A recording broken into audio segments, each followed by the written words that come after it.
Late ಮಾಡಬೇಡಿ, ಆದಷ್ಟು ಬೇಗ ಆಗಬೇಕು. ಇನ್ನು ಅರ್ಧ ಗಂಟೆಲಿ ಎಲ್ಲ ಕ್ಲಿಯರ್ ಆಗಬೇಕು.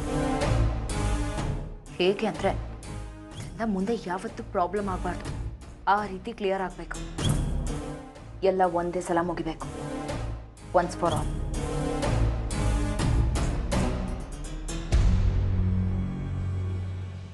ಏಯ್, ನಿನಗೇನಾಯ್ತು? ಬಾಲಕ್ ಬೆಂಕಿ ಬಿದ್ದಂಗೆ ಓಡಾಡ್ತಾ ಇದೆಯಲ್ಲ. ದೊಡ್ಡ ದೊಡ್ಡ ಕೇಸ್ನ CCB ಅವ್ರು ಕೊಡ್ತಾರೆ, ಇಂಥ ಚಿಲ್ಲರೆ ಕೇಸ್ನ ಇವ್ರು ಯಾಕೆ ತಗೋತಾರೆ? ಕಿಶೋರ್ ಸನ್ನಿಧಿನ ಕಿಡ್ನಾಪ್ ಮಾಡಿದಾಗಲೇ ಸಿದ್ಧಾರ್ಥ್ ಕಮಿಷನರ್ ಜೊತೆ ಮಾತಾಡಿದ್ದ.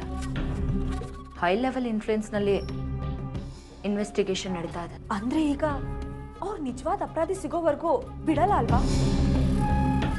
ಎಲ್ಲಾನು ಕೆದಕ್ ತೆಗಿತಾರೆ. ಆಮೇಲೆ ನಿಮ್ ಕತೆ? ನಾನು ಏನು ಮಾಡಿದ್ದೀನಿ? ಕೊಲೆ ಮಾಡಿದ್ದೀನ, ಕಳ್ತನ ಮಾಡಿದ್ದೀನ? ನೀವೇನು ಮಾಡಿಲ್ಲ ಅಕ್ಕ.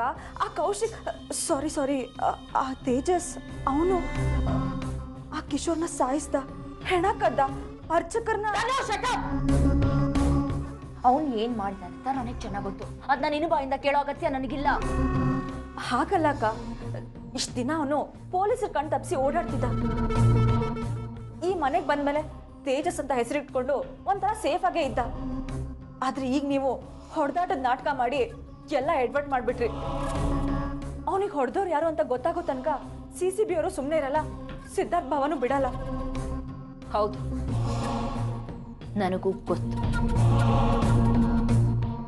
ಅವನು ತಪ್ಪು ಮಾಡ್ದ, ನಾನು ಅದನ್ನ ಸರಿ ಮಾಡಿದೆ. ಆದ್ರೆ ಅಲ್ಲೂ ಒಂದು ಎಡವಟ್ ಆಯ್ತು.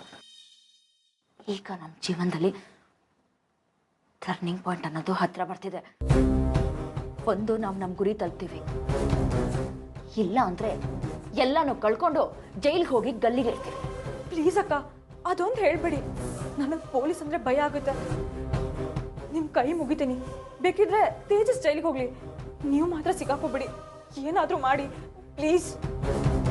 ಅಕಸ್ಮಾತ್ ಅವ್ರು ನಿಮ್ನ ಅರೆಸ್ಟ್ ಮಾಡಿದ್ರೆ ನನ್ನ ಹೆಸರು ಮಾತ್ರ ಹೇಳ್ಬಿಡಿ ಅಕ್ಕ ಪ್ಲೀಸ್.